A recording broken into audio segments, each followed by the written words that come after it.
மருத்துவ ஜோதிடம் ஓவை கௌசிகன் பதிப்பகத்தார் நாம் எழுதிய மருத்துவ ஜோதிடம் அப்படின்னு ஒரு அருமையான நூலை வெளியிட்டு இருக்காங்க.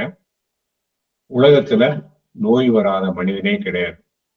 ஆனால் ஒரு குறிப்பிட்ட காலத்துலதான் அந்த நோயின்றது நமக்கு வருது. எல்லா காலத்திலயும் அந்த நோய் நமக்கு வர்றது இல்லை.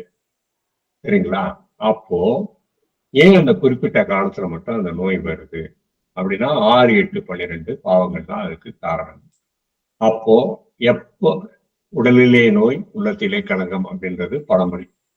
அப்ப எந்த காலகட்டத்துல அந்த நோய் வரும், அது எப்ப தீவிரமாகும், அதை குணப்படுத்த முடியுமா முடியாதா அப்படின்னா எந்த மாதிரி வைத்திய முறை, அலோபதி முறையா, இயற்கை முறையா, யுனானியா, ஆயுர்வேதமா, எதை எடுத்துக்கிற வர்மமா, நான் எதை எடுத்துக்கிறது, அப்புறம் நான் சாப்பிட்ற மருந்து இல்லை எடுத்துக்கிற வைத்தியம் குணமாகுதா இல்லையா அப்படின்னு எப்படி பாக்குறது என இந்த மாதிரி அனைத்து விவரங்களும் நாம் எழுதிய அந்த மருத்துவ ஜோதிட புத்தகத்துல இருக்கு. ஏன்னா அதுல இன்னொன்னு என்ன இருக்குன்னு கேட்டீங்கன்னா, தீரக்கூடிய நோய்கள், தீராத நோய்கள் அப்படின்னு இருக்கு. உலகத்துல எத்தனையோ நோய்கள் இருக்கு.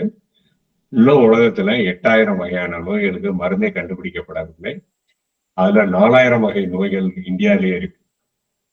கண் நோய் அப்படின்னு எடுத்துக்கிட்டீங்கன்னா, கண் நோய் அப்படியே ஒரு 92 வகை கண் நோய் இருக்கு.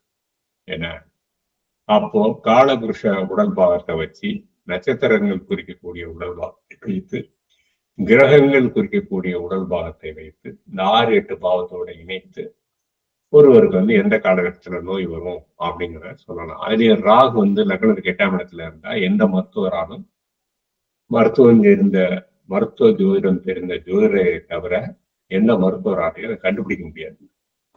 ஏன்னா அப்ப அவர் ஒரு மருத்துவ ஜோதிடத்தை என்ன மாதிரி பிரச்சனை தெரிஞ்சுட்டு அப்புறம் மருத்துவத்தை போய் யாருக்கு உண்டான டெஸ்ட் பண்ணி மருந்து சாப்பிட்டா சரியாயிடும். இன்னொன்னு தெரிஞ்சுக்கோங்க, மருத்துவ ஜோதிடம் என்பது கண்டுபிடிச்சு சொல்றது மட்டும்தான். வைத்தியம் பண்றது மருத்துவ ஜோதிடர்களோட வேலை கிடையாது. அது சட்டப்படி தப்பு. சரிங்களா? இது மாதிரி எந்தெந்த கிரக சேர்க்கை எந்த மாதிரி நோய்களை கொடுப்போம், எந்த காலகட்டத்தில் கொடுப்போம் அப்படின்னா அதை விரிவாக சொல்லியிருக்கிறோம். கோவை கௌசிகன் பதிப்பகத்தார் வெளியிட்ட அந்த மருத்துவ ஜோதிட நூலை வாங்கி தொழில்முறை ஜோதிடர்களும் ஜோதிடத்துல ஆர்வம் இருக்காங்க எல்லாருமே செல்ஃப் ஸ்டடிப்பாங்க பாத்தீங்களா? அது மாதிரி எனக்கு இந்த நோய் ஏன் வந்துச்சு, ஏன்னா பொதுவா நோய் வர்றவங்க எல்லாருக்கும் வெளியே சொல்ல மாட்டாங்க, கூச்சப்படுவாங்க. அப்ப எனக்கு ஏன் இந்த நோய் வந்துச்சு அப்படின்னா அதை பார்த்து தெரிஞ்சுக்கலாம். வாங்கி படித்து பயன்பெறும்படி கேட்டுக்கொள்கிறேன். சந்தேகங்கள் இருந்தால் நூலாசிரியராக என்னிடம் நேரடியாக கேட்டு சந்தேக தெளிவு பெறலாம்.